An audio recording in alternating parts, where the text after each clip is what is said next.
Ya, seperti pelajaran-pelajaran sebelumnya kita membaca terlebih dahulu ayat-ayat.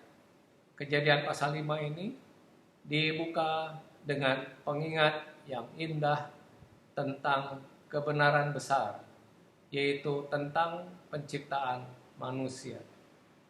Musa mengingatkan para pembacanya yaitu tentang keajaiban manusia yang luar biasa, yaitu bahwa manusia diciptakan oleh Elohim dalam sehari. Yang kedua tentang kepentingan tertinggi manusia, yaitu manusia diciptakan dalam rupa Allah. Yang ketiga tentang perbedaan tertinggi dalam diri manusia, yaitu manusia diciptakan laki-laki dan perempuan. Yang keempat tentang berhak khusus manusia. Dan yang kelima tentang nama penting manusia, yaitu Adam. Bahwa Tuhan memberi manusia nama ini tidak diriwayatkan dalam kisah sebelumnya. Kejadian pasal 5 menggambarkan sejarah awal keluarga iman. Para nenek moyang ini berumur panjang. Umur rata-rata mereka tidak termasuk Henokh adalah 912 tahun. Kecuali untuk Henokh, semua manusia yang tercantum dalam pasal itu hidup antara 700 dan 1000 tahun. Umur panjang seperti itu pastinya dirancang oleh Allah untuk alasan-alasan khusus. Pertama itu menolong manusia untuk mengisi dunia sesuai dengan perintah pertama yang diberikan kepada mereka dalam penciptaan. Di Kejadian pasal 1 ayat 28, beranak cuculah dan bertambah banyak, penuhilah bumi. Yang kedua, rentang hidup yang panjang meningkatkan penyebaran wahyu Allah secara lisan kepada manusia. Bukti pertama tentang tulisan adalah dari Sumeria kuno di Mesopotamia bawah itu tahun 3300 sebelum Masehi.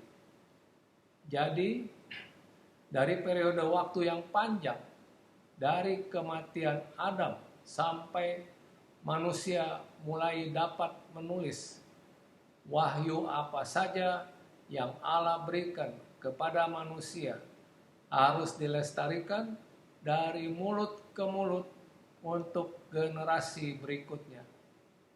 Selama zaman-zaman tersebut, populasi menjadi berlipat ganda.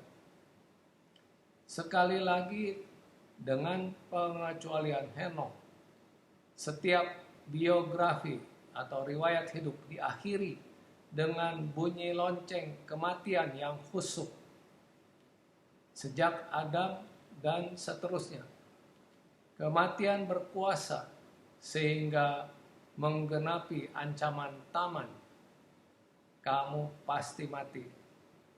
Oleh karena itu, meski manusia hidup selama bertahun-tahun tentang mereka masing-masing, kecuali Henokh, dikatakan lalu ia mati. Bukan hanya orang jahat yang mati. Kebenaran ini harus membuat kita rendah hati dan menyadari bahwa di dunia jasmaniah ini kematian berkuasa atas semua manusia.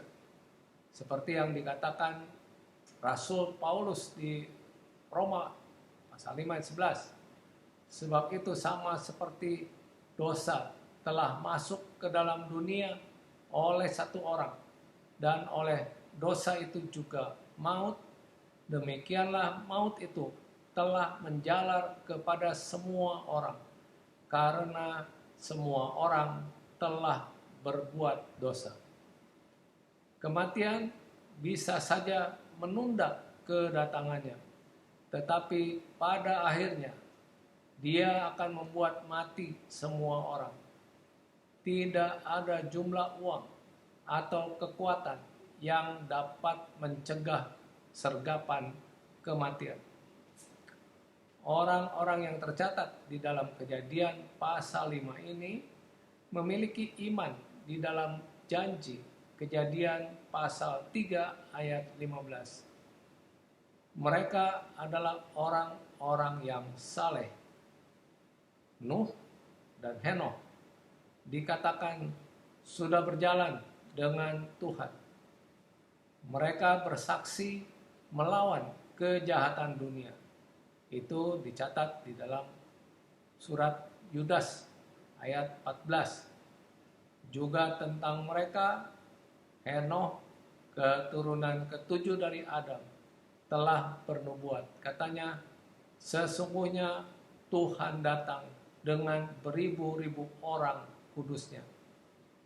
2 Petrus 2 ayat 5. Dan jikalau Allah tidak menyayangkan dunia purba, tetapi hanya menyelamatkan Nuh, pemberita kebenaran itu, dengan 7 orang lain, ketika ia mendatangkan air bah atas dunia orang-orang fasik.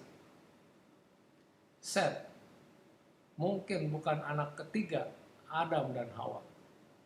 Set lahir sesudah kematian Habel. Anak-anak Adam yang lain mungkin sudah menempuh jalan Kain tanpa meninggalkan siapapun untuk melestarikan garis suci. Hawa mengharapkan Set, yang artinya pengganti, menjadi Habel lain dalam hal kesalehan. Dalam harapan ini, Hawa tidak kecewa. Set menjadi yang pertama dari garis terpilih yang akan berpuncak pada Mesias atau Kristus.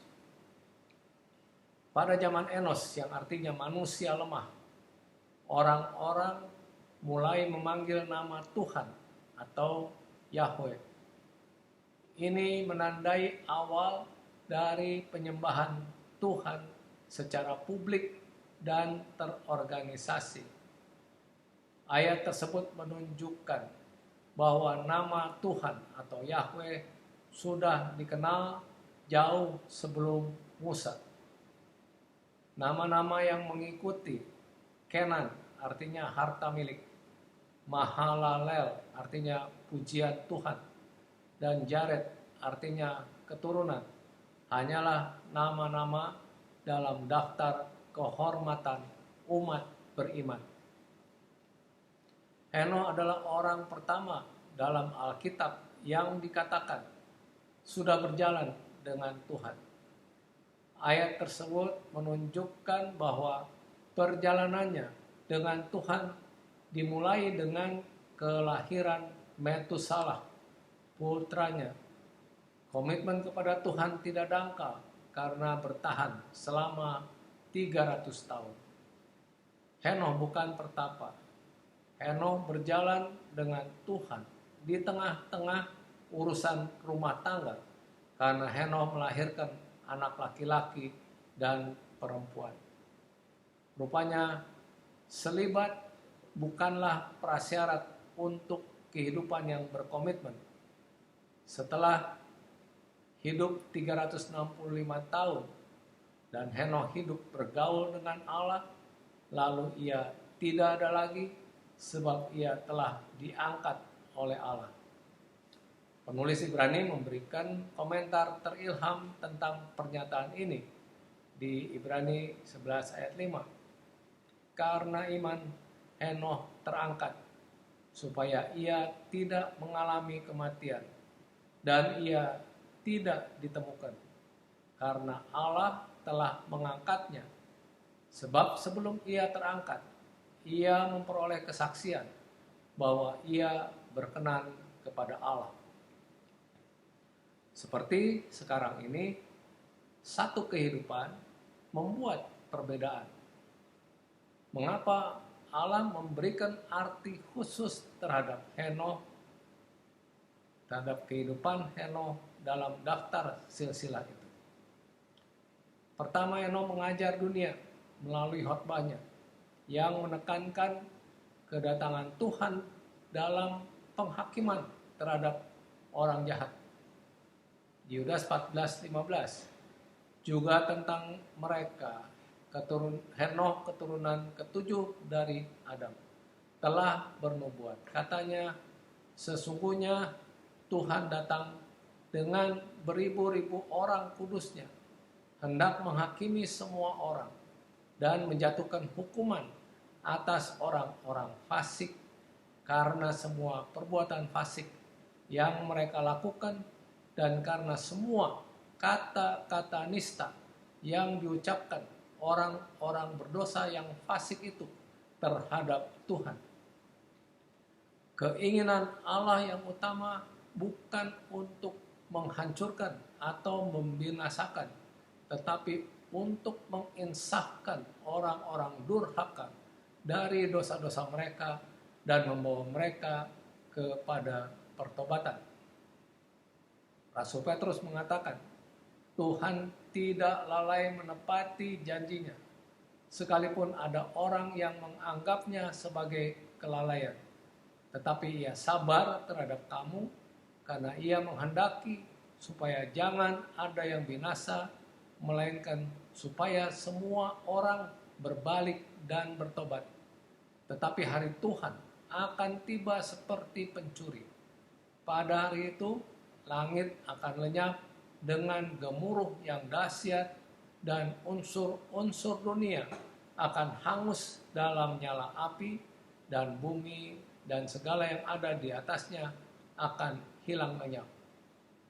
Yang kedua, Henokh mengajar dunia melalui hidupnya yang diringkas oleh penulis sebagai berikut di Kejadian 5:22-24. Henokh hidup bergaul dengan Allah. Kehidupan yang dijalani dalam iman, integritas, dan kesucian dibutuhkan untuk membuat efektif khotbah seseorang. Penulis Ibrani mengatakan bahwa Henokh memperoleh kesaksian bahwa dia berkenan kepada Allah.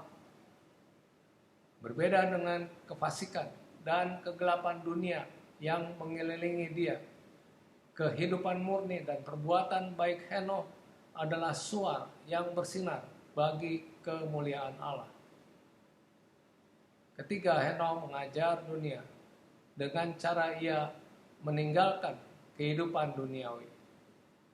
Penulis kitab Kejadian hanya menulis bahwa Allah mengangkat dia di ayat 24. Dan penulis Ibrani menegaskan bahwa dia terangkat di Ibrani 11 ayat 5. Dalam kegelapan penyakit dosa dari generasi-generasi sebelum air bah, umat manusia perlu tahu bahwa tujuan akhir manusia tidak hanya terdiri dari penderitaan, keputusasaan, dan kematian.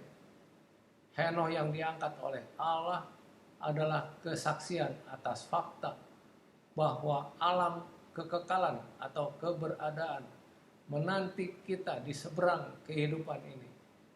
Selain itu, hal itu menjadi saksi bagi kebenaran bahwa Allah alam semesta merestui kebaikan dan menghormati mereka yang berusaha untuk hidup selaras dengan kehendak Tuhan. Akhirnya hal itu membuat pernyataan yang mendalam bahwa berkuasa atas dosa seperti nasihat yang Allah berikan kepada Kain untuk dilakukan di dalam pasal 4 ayat 7 adalah cara untuk memiliki restu ilahi dan tujuan agung untuk menghabiskan kekekalan bersama Tuhan. Anak Henokh, Metusalah, yang artinya manusia anak panah, umurnya 969 tahun. Dia adalah manusia tertua yang pernah hidup. Umur panjangnya hanya tercakup dalam 3 ayat. Anak Metusalah, yaitu Lameh, artinya manusia liar, mengucapkan nubuat tentang kelahiran anaknya, Nuh, yang artinya beristirahat. Dia menubuatkan bahwa dalam beberapa hal Nuh akan menghibur ras yang bermasalah. Di ayat 29 dikatakan, anak ini akan memberi kepada kita penghiburan dalam pekerjaan kita yang penuh susah payah di tanah yang telah terkutuk oleh Tuhan.